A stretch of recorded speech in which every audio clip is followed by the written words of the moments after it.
Imagine being like the smartest, most talented person in the room, Yeah, okay. and then intentionally making a foolish mistake just so your boss looks better than you.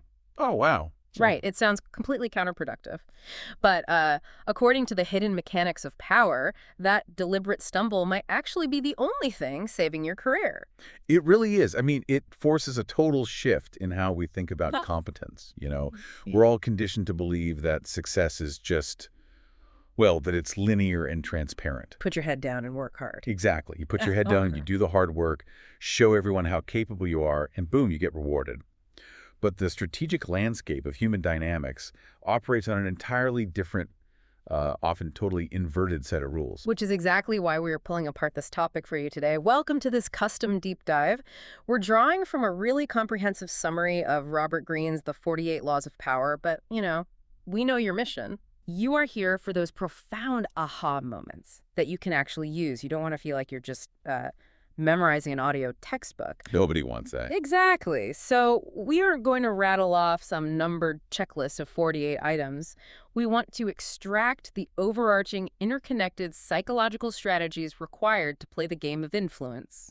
Yeah, whether that's, surviving a corporate restructuring or handling a tense salary negotiation Or just figuring out why certain people always seem to get their way. Yes. And the foundational premise we really have to start with here is that the old school, overtly tyrannical approach to power is just dead. It doesn't work anymore. No, it's actively dangerous in today's world to seem power hungry. Yeah. We live in an era where everyone has to project this image of fairness and decency. Right. So true influence now demands subtlety. The text captures this beautifully by suggesting that you must be congenial yet cunning, democratic yet devious. Congenial yet cunning. I like that.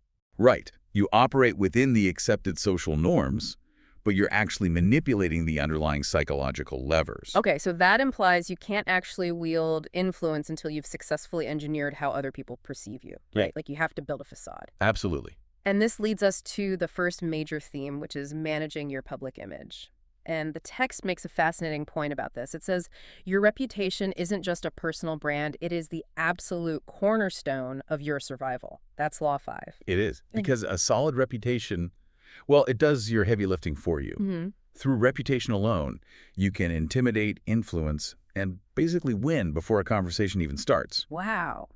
But the mechanics of building that reputation, they require you to actively manage where people are looking, which is Law 6, court attention at all cost. Okay, court attention at all cost. Yeah. The argument here is that society judges everything by appearances. What is unseen basically counts for nothing. So you cannot let yourself get lost in the crowd or buried in the, what do they call it, the bland and timid masses. You have to make yourself a magnet for attention. But wait, let me pause you there because there's a massive psychological tightrope we have to walk here. Oh, definitely. You're saying we need to be conspicuous, draw attention, stand out. But earlier, we talked about making that deliberate stumble so the boss looks good. Right. And the very first principle the text establishes, Law 1, is never outshine the master. So if you go too far in displaying your talents and drawing attention, you inspire fear and insecurity in the people who hold power over you. You do. So how does that square? Like, I want to stand out, but if I stand out too much, I'm a threat. It sounds like being the star player on a basketball team, but intentionally passing the ball so the team captain gets to make all the flashy dunks. That's a great way to look at it. Yeah. But the psychology is actually a bit darker and more precise than just passing the ball, Right. Yeah, it's about actively managing the captain's ego. You court attention, yes, but you calibrate it. You make your superiors appear more brilliant than they actually are. By passing them the ball. Exactly. But the real danger isn't just outshining the boss. It's appearing too perfect to anyone. Oh, because perfection creates enemies. Yes, silent enemies. Yeah. Envy is a primal biological response to a status threat.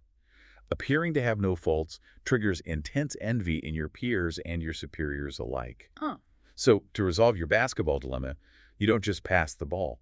Occasionally, you deliberately miss a layup. Ah. You display minor calculated defects. This is Law 46. Never appear too perfect.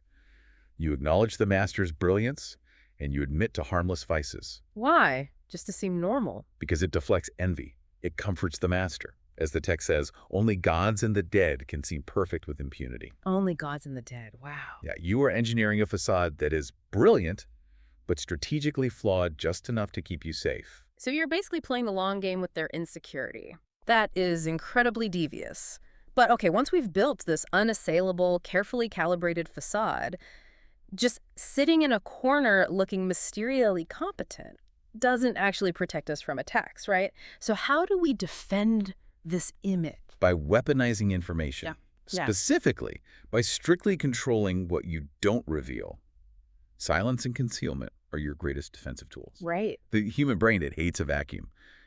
So when you conceal your intentions with smoke screens, which is law 3 people, cannot prepare a defense against you. Because they don't know what you're doing. Exactly. They spend all their energy trying to guess what you're doing, and by the time they figure it out, well, it's too late.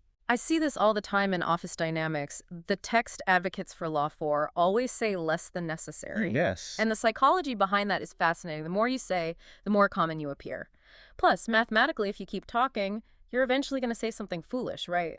You're going to reveal a weakness. Oh, definitely. Powerful people impress and intimidate by being vague and Sphinx-like. Right. And I feel like we can apply that exact same concept of concealment to our actual work output. There's a principle here about making your accomplishments seem effortless, which is Law 30.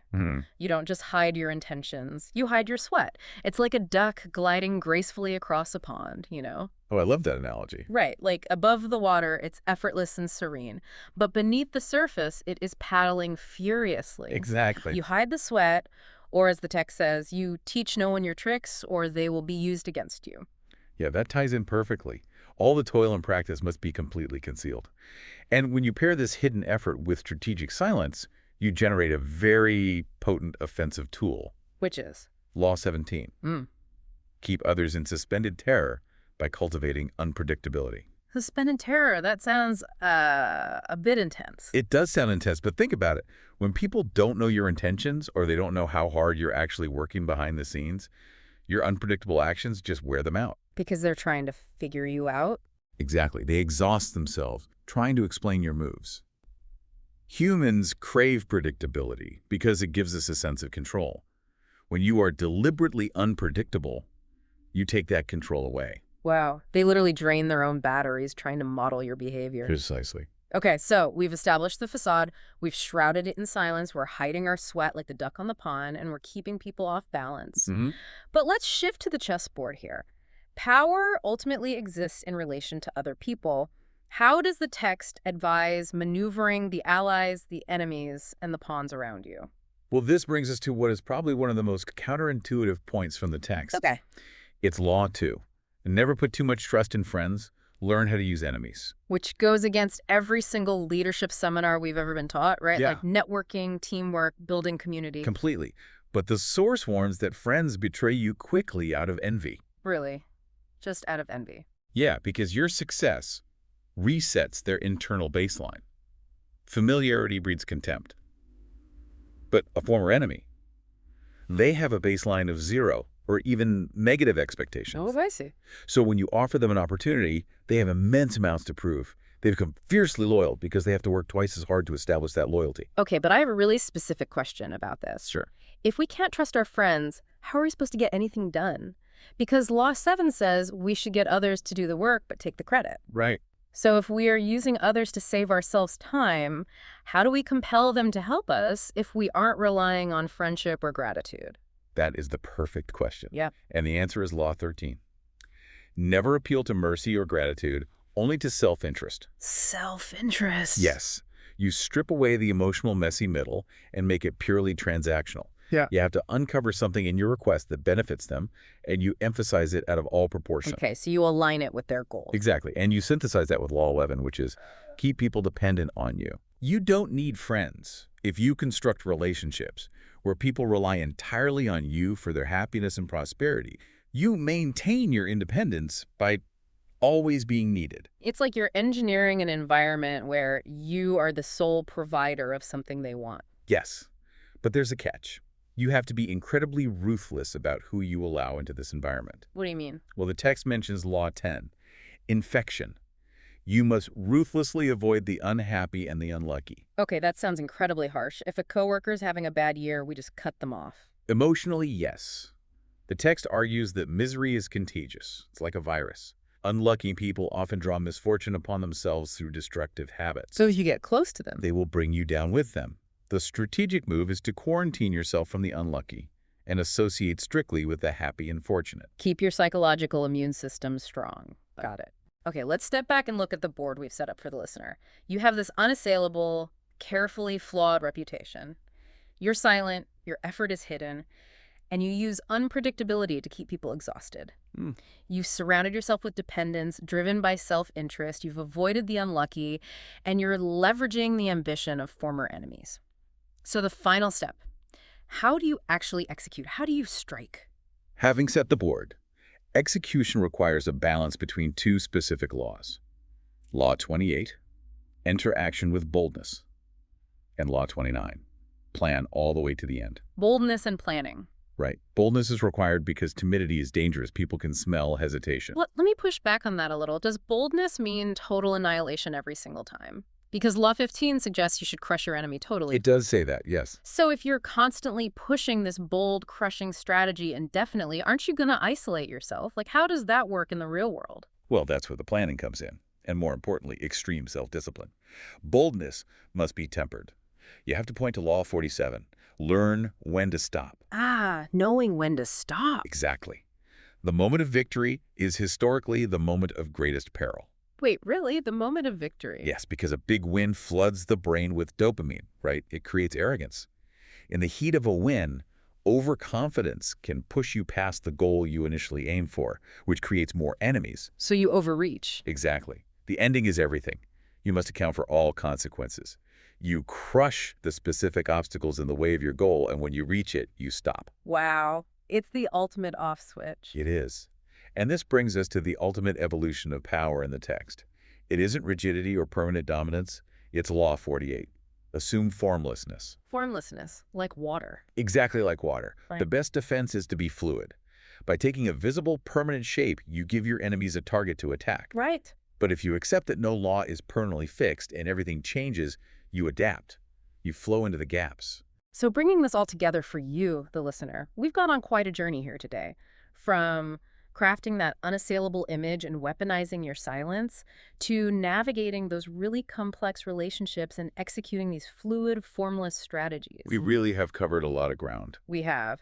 And for you, whether you are trying to navigate cutthroat corporate politics or simply trying to decode global events, this shifting perspective is just such an invaluable tool. It helps you understand the hidden motives of the people around you. It truly does. It's a completely different lens for viewing human interaction. Absolutely. But before we go, I want to leave you with a final lingering question inspired by the text to just, mull over on your own. Ooh, okay. What is it? Well, we've established that the premise of these strategies is to gain an advantage. But imagine a scenario where everyone in the world perfectly practiced these laws. Oh, wow. Right? If every single person was constantly concealing their intentions, Law 3, and mirroring each other perfectly, and assuming total formlessness with Law 48, would anyone actually hold real power? That is a wild thought. Or would society just be locked in this flawless, invisible stalemate, with everyone anticipating everyone else's traps, but no one actually making a move? A perfectly balanced stalemate. That is such a fascinating paradox to end on. Well, thank you so much for joining us on this custom deep dive. Keep questioning the surface of things, stay curious, and we will catch you next time.